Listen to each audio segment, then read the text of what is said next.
Sound of Freedom, 85 million as of July 17th. 85 mil. And we're looking at a double from last time. In addition, Secret Services concluded cocaine investigation, and no one was identified as a suspect. But anyways, that's not what we're going to be talking about today. What we're actually going to be talking about is Democrats privately saying that Biden will not enter the 2024 candidate, or at least as a serious candidate. We're also going to be talking about the Iowa Summit with Tucker Carlson. We're going to be talking about a variety of other stories that are going to be very interesting.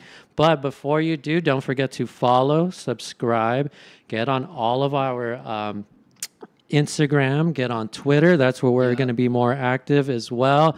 Watch us on Rumble. Don't forget all of that good stuff. But I'm over here with my co-host, What JT. up? Yo, what's poppin'? It's your boy JT, as always, bringing the energy, huh? Oh, I love it. I love it. But let's get into this first story then. So Democrats privately say Biden will not be their 2024 candidate.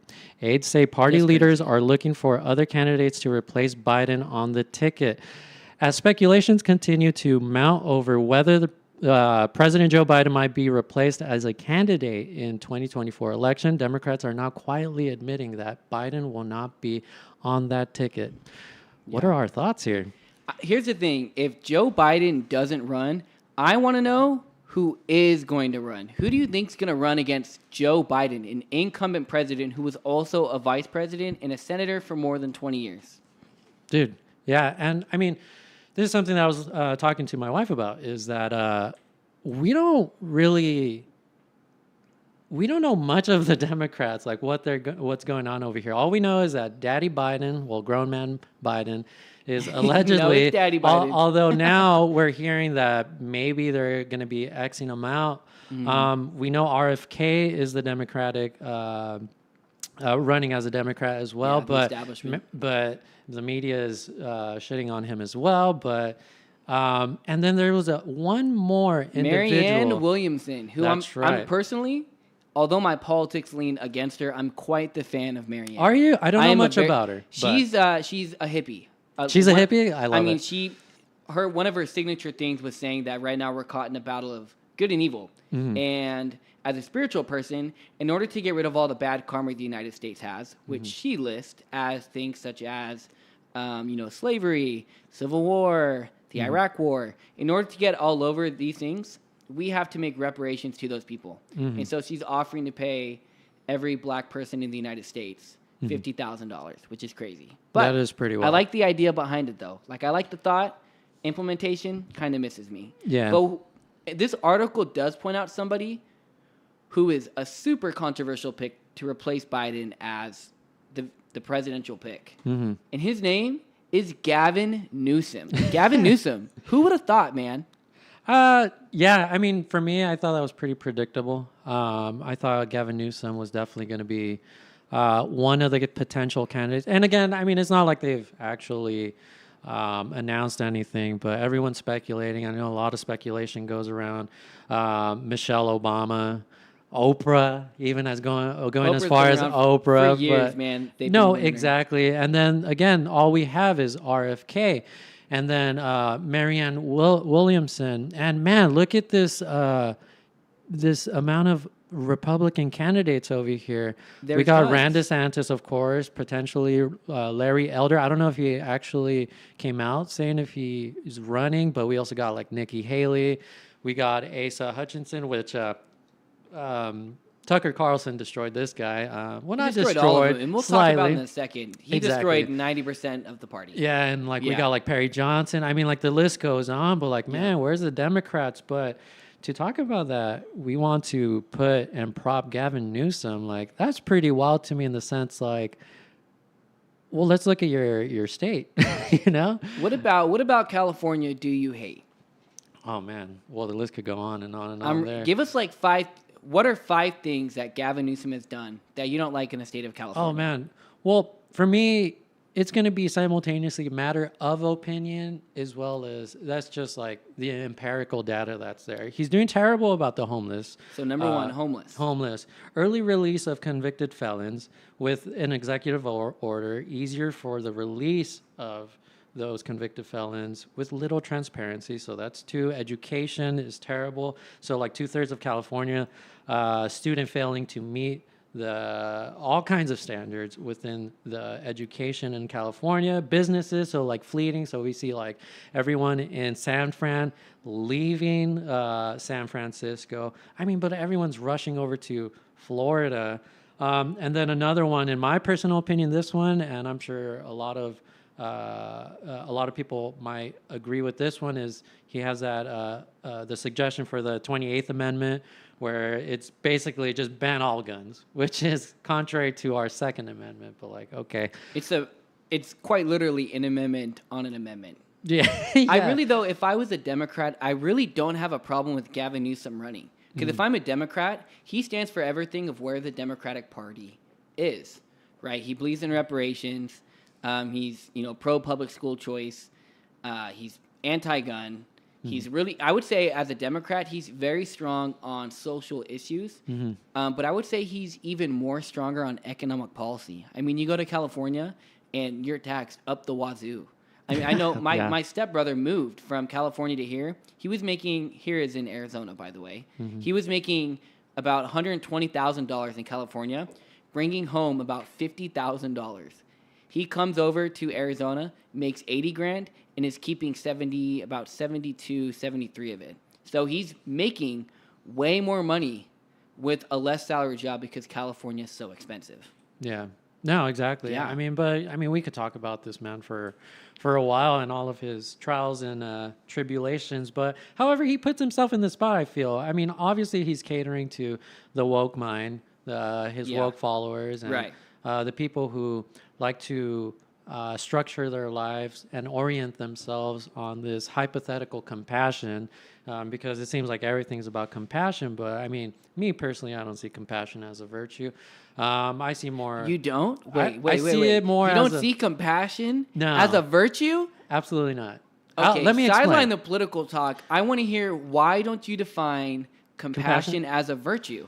For me, well, here we go. So compassion to me is more of a reflex, right? Compassion to me, if taken to the extreme, well, we get this as a result. So instead, what I like to substitute compassion for is more justice and mercy. So like, are you being properly adjudicated for your actions? Are you dealing with the proper consequences of your actions? So for me, compassion, we're seeing what happens when we just rule on compassion. So like, for example, we've had talked with like my wife and I about like kids and like, are we going to pass on some things? Are we going to not? But like for me, I'm like, well, for me, it's kind of a marker of me failing if they're constantly having to like ask for, it doesn't matter, fill in the blank, stuff, things. They always need a handout, where for me, compassion would have been like, well, let me give you this, let me give you this, let me give you this. And what I'm actually doing at that point is I'm enabling someone to the point where they're no longer, there's no incentive to like try if I'm just like acting on compassion. That's why for me, it's more like a reflex. And for me, it's more justice and mercy. So like God rules with two hands, which is justice and mercy.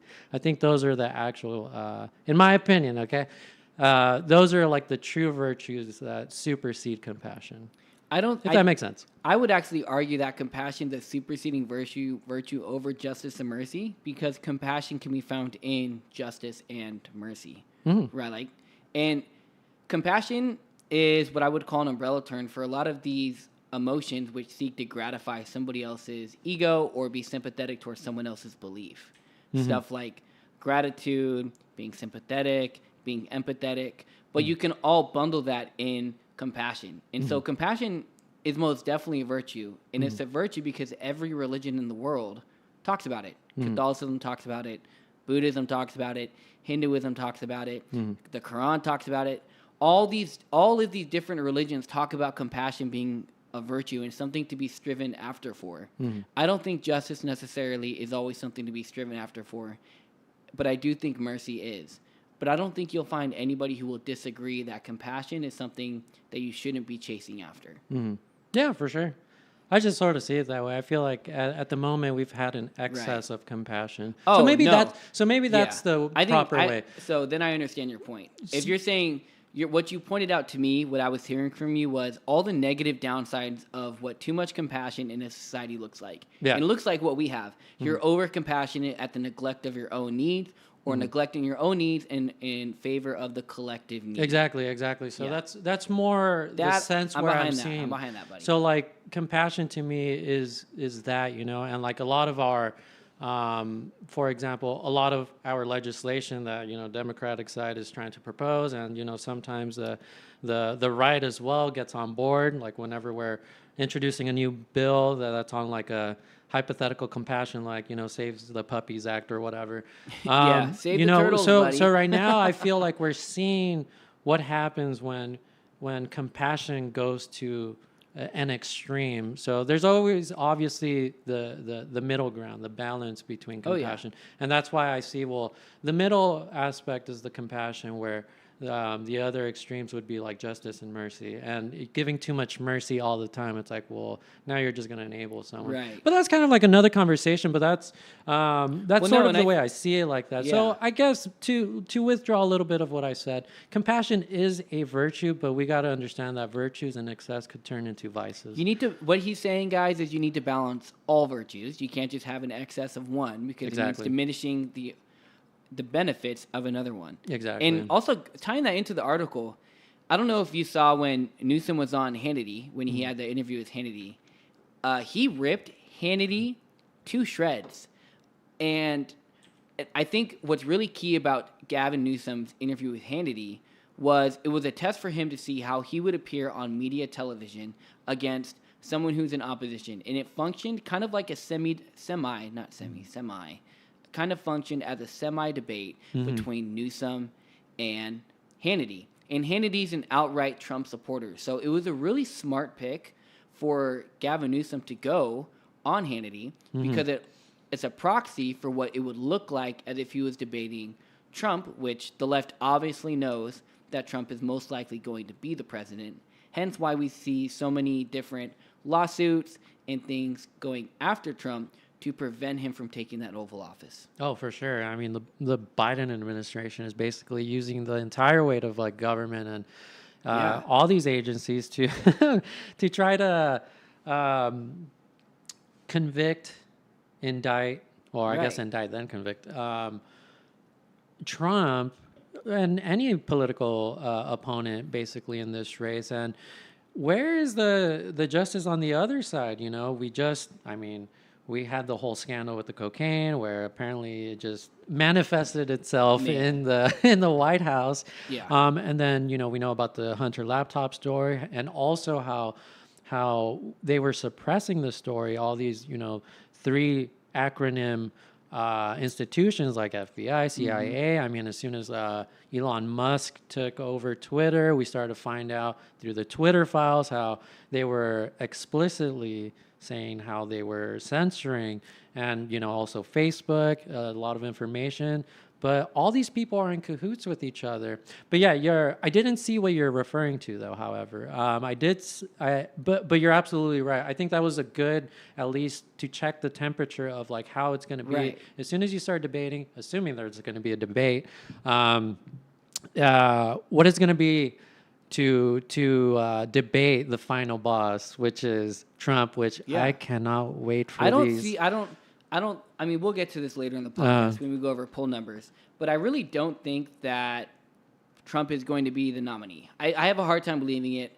I understand what the left is trying to do by gaslighting and firing up all of Trump's base. So they vote for him because they know that Biden's going to beat Trump in the election, but it's not going to be Biden, it's going to be Gavin, and Gavin's going to look a whole lot better against Trump, and yada, yada, yada. I could do a whole episode talking about the politics of a debate stage and poll numbers and kind of the insight on what the left is doing to prop up Trump. But on the right side, Tucker Carlson has just started uploading all of these Twitter videos, and he went outside and met with all of these Republican candidates over the weekend and just destroyed their careers. in any presidential aspirations of just about all of them besides 3 people. I would say 4 if you count one of them. Well, let's just get into this story then. So this is a good segue. So for some GOP candidates at the Family Leadership Summit, the biggest challenge was Tucker Carlson himself. He is the behemoth that they had to go through. So a number of candidates stumbled in interviews with the former Fox News host, while former President Donald Trump skipped out on the event altogether. So I did get to see pretty much just everyone. I think there was just one that I was missing, but I did get a chance to see everyone. And Tucker Carlson, man, like he's asking all the right questions. He's pressing these people on some of the things that we as the American people and the people who they want to be representing, like these are the important questions that we're trying to get into. But here it also reads the 6 Republican presidential candidates came to Iowa Friday. So this is the Iowa Summit that we're referring to, by the way, to win over the Christian conservative voters, one of the most powerful voting blocks in the primary. But as it turns out, they really had to win over only one person, which was Tucker Carlson, and he was just not having it. He was not having it at all. But man, the interview with Pence, did you get a chance to look through this this glory of a It was interview? brutal, man. It was brutal. But I want to break away for a second because I want to take a minute to educate everybody on why Iowa is so important to a general caucus. For those of you watching, have you ever wondered why every presidential debate seems to be in Iowa, or why Iowa is so important in a primary, whether Republican or Democrat? And the reason why is because it's the very first state to vote for a caucus. So they caucus first, and they choose whoever they like as their candidate. And what that does is whoever gets chosen first steamrolls their way into the rest of the caucuses. Most often it's New Hampshire next, or a couple after that. And when you perform well in Iowa, you perform well in all these other caucuses. So by Tucker Carlson being a gatekeeper, which, by the way, the left has gatekeepers, the right has gatekeepers. Tucker Carlson has positioned himself as a gatekeeper for Republicans by challenging them with really hard questions in the Iowa primary. What he's doing is he's weeding out the good contenders from the bad contenders, and hopefully, according to Tucker's philosophy, making them an ultimately better candidate. Do we think they're a better candidate because of that? Who knows? But one key thing about the Iowa caucus, if you're a Republican running in Iowa and you're trying to get that Iowa first spot, number one, you have to be a religious conservative. You have to have very strong social conservative values, because the conservatives in Iowa really harp on that. They're actually pretty moderate in terms of economic and foreign policy, but they're very socially conservative. So things like pro-life, gay marriage rights, religious rights, all these things are super heavy when it comes to Iowa voters, especially if you're a conservative. So when Tucker was grilling them, he was grilling them on Christian and conservative values, which translate to when whoever gets the nomination to say, Biden may not talk about his faith as a Catholic, but here this Republican nominee is as a strong blank, most likely a Christian or a Catholic, as a strong Christian or Catholic in my values, and here's what I stand for because of the biblical support. The issue with this is when he was asking about social conservative values was all of the candidates were preparing for those questions. They were preparing for social questions. But when Tucker Carlson flipped the script and asked Mike Pence a question about foreign policy, Mike Pence fumbled the bag. When Tucker Carlson pretty much asked him, hey, what are you doing in Ukraine? There's so many issues at home. There's so many issues in America. Why focus on Ukraine? And while most of the media cut out the beginning and the end of Mike Pence's answer, the soundbite that Mike Pence gave was, it's not my concern. Quite literally, it is not my concern. And he goes on to elaborate of why it's not his concern, and he makes some fair points. As many had said, he committed political suicide. Yeah, is, this dude got the way metaphorical people were rope saying. and hung himself. Yeah, it was wild. Because I know at first he was pressing on him about the whole January 6th, and Mike Pence was like, well, former President Trump basically wasn't acting as a president, but. I mean, if you remember the town hall, the CNN town hall that we had about like a month or two ago, I can't remember the date, but he was getting pressed on this issue as well. And he actually brought documents and his tweets where he kept telling everyone, do not make it peaceful. Right. We are the political party of law and order. Do not do any of that stuff. So I don't necessarily know what he's referring to exactly. I don't think he elaborated too much. But then, yeah, exactly. Tucker Carlson started talking to him about, it seems that you are very much pro in support. Not pro, but in support of providing Ukraine with all sorts of military, artillery, arms. You're all about the bills.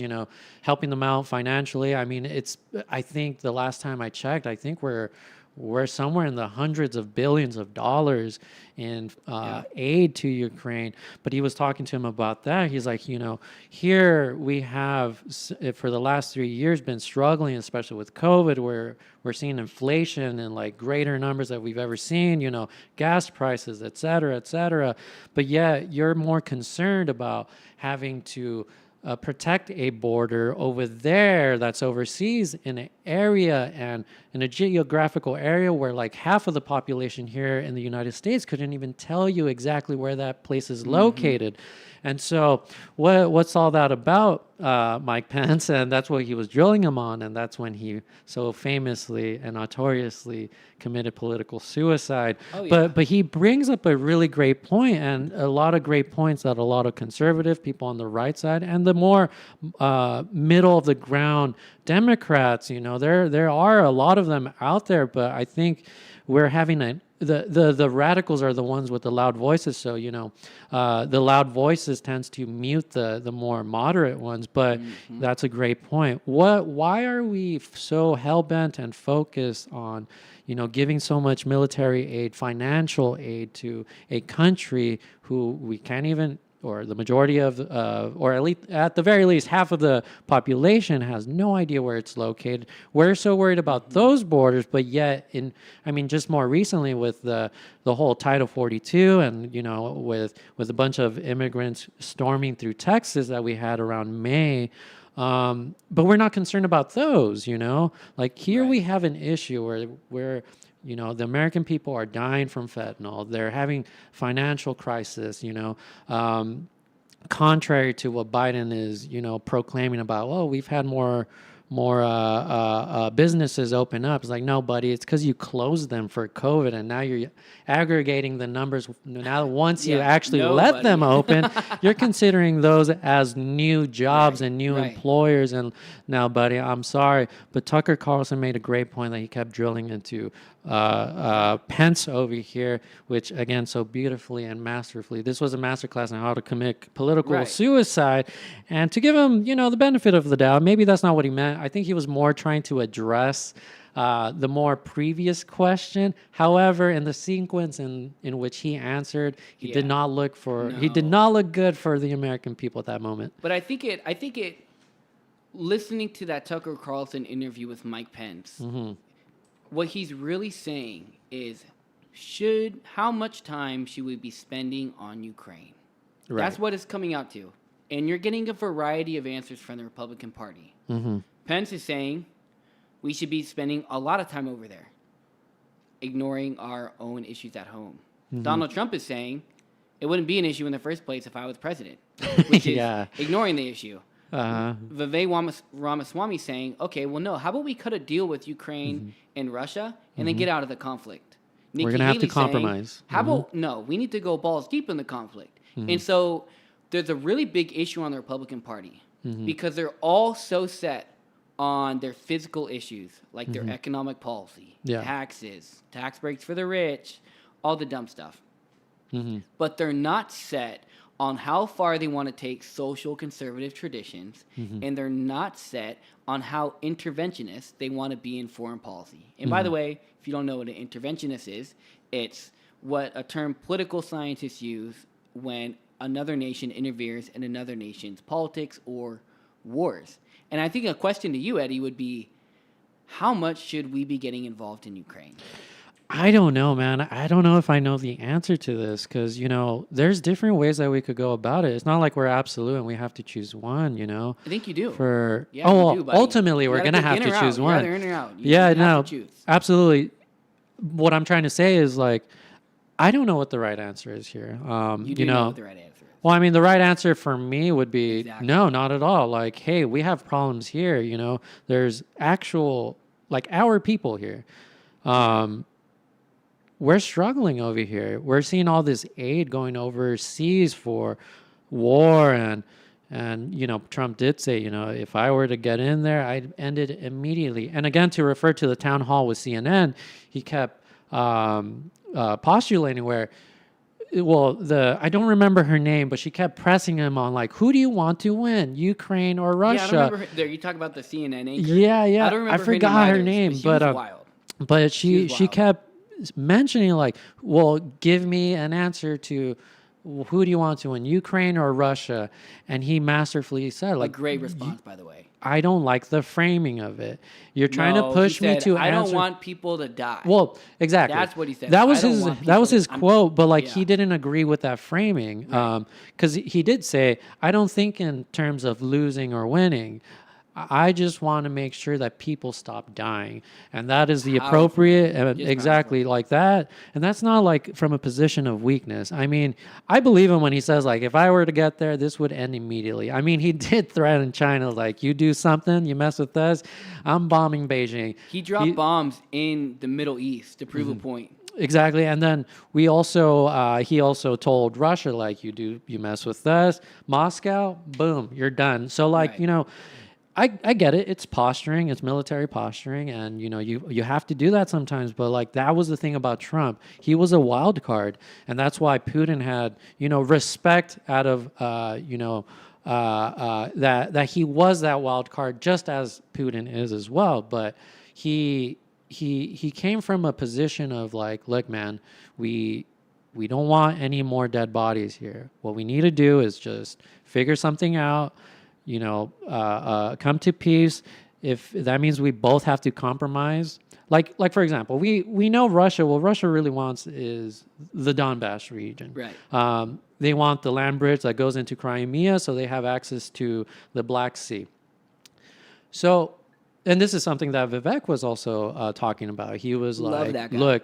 Exactly, man. I so much love for that man. But anyways, he's kind of like in the same boat as Trump. We need to negotiate something here where, we're not exactly getting everything we want here, but we're willing to shake hands, compromise to a degree. We get a little bit of what we want, compromise where you step away a little bit back from in the war efforts with, like, China, but we all get what we want here. Right. If it means that we have to give a little bit, it kind of is what it is. And I know it kind of sucks for Ukraine, but again, it's Ukraine when we have, like, people struggling here, trying to meet ends meet. We can't afford anything over here.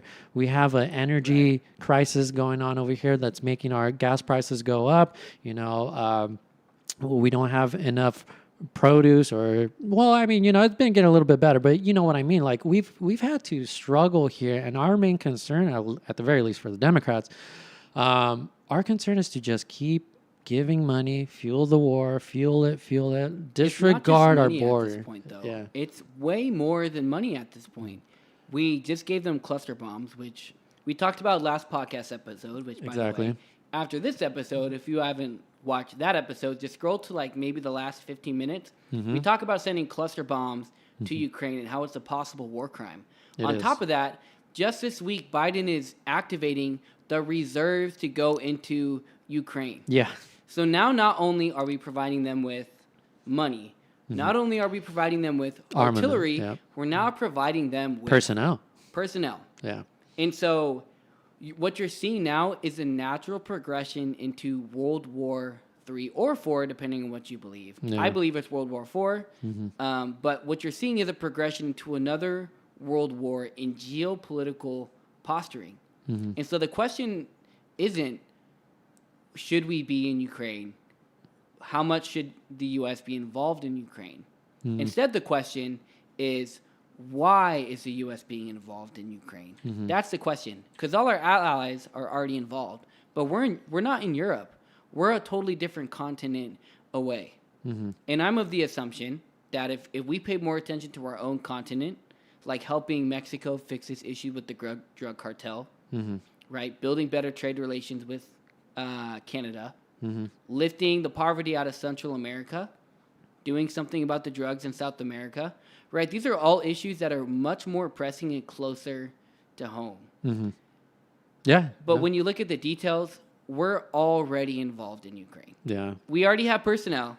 We already sold the military, and we're already giving them hundreds of billions of dollars. And by the way, if you haven't looked at the president's proposed budget for next year, we have a 10% increase in military spending by a Democratic president. To give you a reference point, last year, 0%. 0% increase. Well, maybe not 0. I think 1 to 2, but it stayed roughly the same. But it's such a big difference from last year, well, from this year to next year, because Biden is anticipating a war in Ukraine. And because he's anticipating the war in Ukraine, he needs more money to pay for it.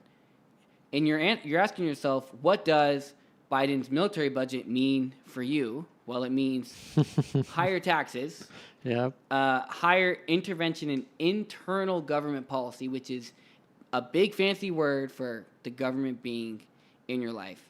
And because of this, you're seeing hundreds and hundreds. You're starting to see people leave the Democratic Party, not just on a macro scale, but also on a micro scale. Yeah, at a microcosmic level. But just to finalize that point, and before we move to this next segment, is I mean, like not too long ago, about a week ago, or two, Biden said the part that he was supposed to say out loud, where he slipped up and said, we're running out of munitions, or we're running out of munitions. We got guns, but not the stuff to put in them. Yeah, like I can't remember the direct quote, but that's the spirit of what he was saying. And like not too long ago, July 17th, so that was like 2 days ago, even the U.S. Pentagon were saying we're dangerously low on munitions after sending weapons to Ukraine. So the Pentagon is reporting on that. Now, this could be propaganda because, war is always a war propaganda. No, you want to... What's ABC News? This is coming from like Timcast, but and here I could put it up here on our screen over here.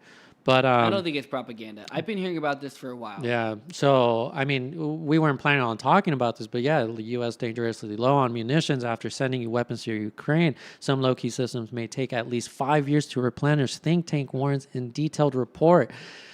So that's kind of heavy, man. I mean, like that touches the heart of what we're saying, like it's not looking good, and we're just pumping money, or not pumping, we're sending money constantly and constantly to a war where, how is this benefiting us? Right. Well, we know what family it's benefiting, especially when you get into the whole Burisma story that we were like that we were reporting on not too long ago, especially with the FBI document. Right.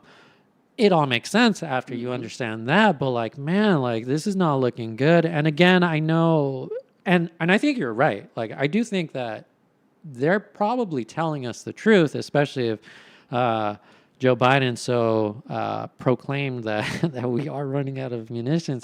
He said that part out loud.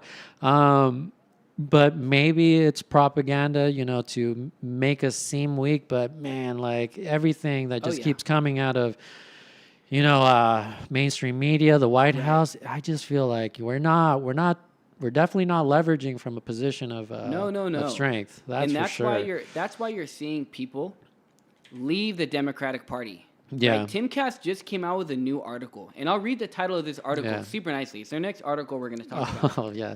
Well, the cut half is pretty much cut off, but it says, "You Uncle Tom, bitch." Former Democratic representative received slew of messages critical of her departure from party. And now you're thinking to yourself, why should I care? Well, the Democrats care because it's a black woman, which is their ideal base for their policies of what they're going on. And this woman is getting destroyed by the left. I'm going to read what some of the left people are saying. The ones I can. Obviously, I can't say the N-word. Yeah, we can't say some of these things. Yeah, but you know what I'm saying. Man. So here's one. Ready? I highlighted them here. Let's go. One user by the name of Kill Yourself Again said, "This bitch killing herself." Another person said, an email said, "Dumbass Aunt Jemima, motherfucking traitor." This one said, "I'll be sure to take a good chunk of my retirement savings, which is substantial, and will donate it to whoever it is that'll be running against you. You self-hating black bitch. You'll see come 2024, I will help to make sure you're defeated. Go run in a Republican Confederate district that hates self-hating like you. You hippo monkeys will do once you get money. You spend it on drugs. I'm sick of darks like you gaming the system." Holy fuck, guys. That's not even it. She's getting called coon, a monkey bitch. And so you're asking, how did she respond to this? Because those are very racist remarks by people of her own party. These are people that are supposed to be anti-racism. Right. I think she responded very tactfully. And here's what she said. "I didn't leave the Democratic Party, left me. The Democratic Party left me when it embraced left-wing radicalism, lawlessness, and put the interest of illegal aliens over the interest of Americans. I have nothing to apologize for." And later goes on to say, "I'll serve under the Gold Dome in 2024 with the same values and consistent priorities from the past 3 years. And R next to my name doesn't change who I am. My priorities are education, public safety, jobs, healthcare, and senior resources." Yeah. But here's the key word. Ready? "An R next to my name doesn't change who I am." What she's really saying is the radical left is no longer Democrat. They're a Republican now. That's how far the right has moved to the left and how far the left has moved to the left. Yeah, they've shifted the Overton window. I mean, that's exactly what's been happening. But man, when I read this, it was the wildest thing. And just the way you expressed it, we're like, aren't you guys supposed to be the party of compassion? I mean, you guys constantly want to be referred by your made-up pronouns constantly because it comes from a place of compassion. But like when someone wants to just change their political party, not their pronouns, not anything else, but something where, you know, these things have existed ever since the exception or the inception of like government, you know, this is older than, well, that's not true actually, but like gender theory is what I'm referring to. Like parties are way older than like gender theory, but like we have this side that again, like just jumps on this hypothetical compassion. Everything's about compassion. But here you have someone who just shifted their mind because, you know, they feel some kind of way. But you don't want to show compassion to someone like this. And you're calling them all kinds of euphemisms and all sort of like made up things. And this was a story that, you know, from the beginning, you know, when this came out, which was on July 11th when she announced that she was switching to a different political party, which is a Republican Party. So Georgia Democrat defects to GOP after she says the Democrats crucified and abandoned her. And she pretty much just had it because of school choice. And school choice is what really... I think finally was like the last straw because I think she's been feeling like she's I feel like everyone who's been shifting, because there's been a lot of that. I mean, even I don't remember her name. I think Anna Kasparian from the Young Turks. She's going through a political identity crisis as well. Ever since I could tell she's a good person and she's making her way now. Not necessarily that I'm like, I want her to be in the political party or the Republican Party, but she's finding herself to be like, okay, you know, I find myself in a world of dishonesty with the Dems, especially left mainstream media. and she had this epiphany when they were going through the whole Kyle Rittenhouse case, where she started going through the videos and everything that the mainstream media was talking about. Yeah. And she's looking at the videos. I'm like, hey guys, this is not commensurate with what you are reporting here.